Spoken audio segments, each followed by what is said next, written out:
You ever see some of these companies' valuation? This company's worth $220 billion. This one worth $6 billion. This one only after 2 years worth $680 million.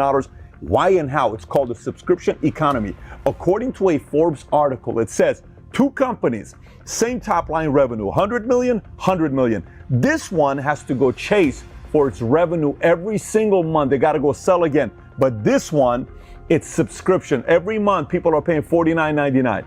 According to this Forbes article, this one could be worth 8 times more just because it's reoccurring versus this one. There's a reason for that. We're going to talk about that today. All right, so if you get value out of this video, give it a thumbs up, subscribe to the channel, but let's get right into it. On average, you and I spend $237 per month in subscription model products. That's $3,000 per year, give or take. And according to McKinsey & Company, subscription model products in the last 7 years have increased 350%. But the question becomes, has this always been around since the 20s, maybe the 50s, or maybe 90s? Nope, it started in the 2000s. Let me explain to you what's happened to some of these numbers since 2000. According to a report McKinsey & Company did in 2000, only 1% of companies offered a subscription service. So if you look at this, 2000 was 1%, 2005 went to 5%, 2010, 10%, 2015, 20%, 2020, 35%. It's estimated to be at 50% by 2025. Now watch,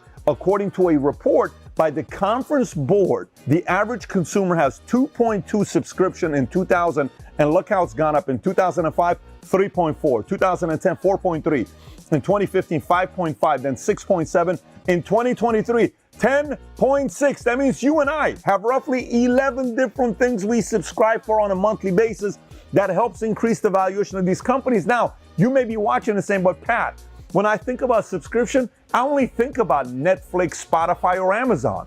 So let's take a look at this. Launch Your Netflix got started in 1997, Spotify in 2008, Amazon Prime in 2005.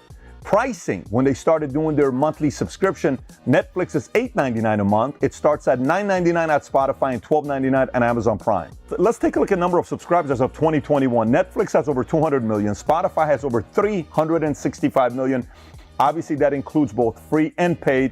And Amazon Prime is estimated to be over 150 million. So let's take a look at revenue. In 1998, when Netflix got started, they did roughly 1.8 million. In 99 to 14.4 million. 2000, they did 49.3. 2001, they did 103 million, give or take. And by the way, today their top line revenue is $32 billion. Netflix, $32 billion, worth roughly $200 billion. Let's take a look at Spotify. Spotify in 2010, revenue was 155 million. It jumped to 330 million in 2011. Last year, roughly $12.35 billion in a year. Spotify, and last but not least, Amazon. So now keep in mind, Amazon originally got started in 95, but they did not get into subscription until 2005 when they launched Amazon Prime. Look what happened to their numbers. Before Prime in 2004, they were doing 6.9 billion. In 2005, when they started Prime, they went to 14.1 billion. And do you know what they did last year? A little over $350 billion. So now if you're like me, you're like, Pat, but give me a break. We're talking about Netflix, Amazon. It's not every industry can really do a subscription model, really. Let's take a look at other industries. Here's some industries. Software, we got Adobe Creative Cloud and Microsoft 365. Beauty, we have Birchbox and Ipsy. Fashion, we have Stitch Fix and Rent the Runway. You can literally rent the dress they're wearing, Hollywood, $3,000 dress for $100 a day. Or you can ask them to send you clothes every single month. You give them the size, your flavor, what you like, $300 a month. Every month something's being sent your way. It's purely a subscription model. Meal kits, Blue Apron or HelloFresh. Fitness, Peloton or Beachbody On Demand. Books, Audible or Kindle. Wine, you got Wink and Vinebox. Coffee, you got Trade Coffee and Atlas Coffee. Home goods, you got Grove Collaborative and you have Bespoke Post. Pet supplies, you got BarkBox and Kitnip Box. Health and wellness, you have Headspace and Calm. Personal development, you have Masterclass and Blinkist. Language learning, you have Rosetta Stone and Duolingo Plus. Crafts and do-it-yourself, you have Craftsy and Crafter's Box. Education, you have Udemy and Coursera. And by the way, I've been in the insurance space for a long time. Why do you think these businesses are worth as much as they do? Because insurance is what?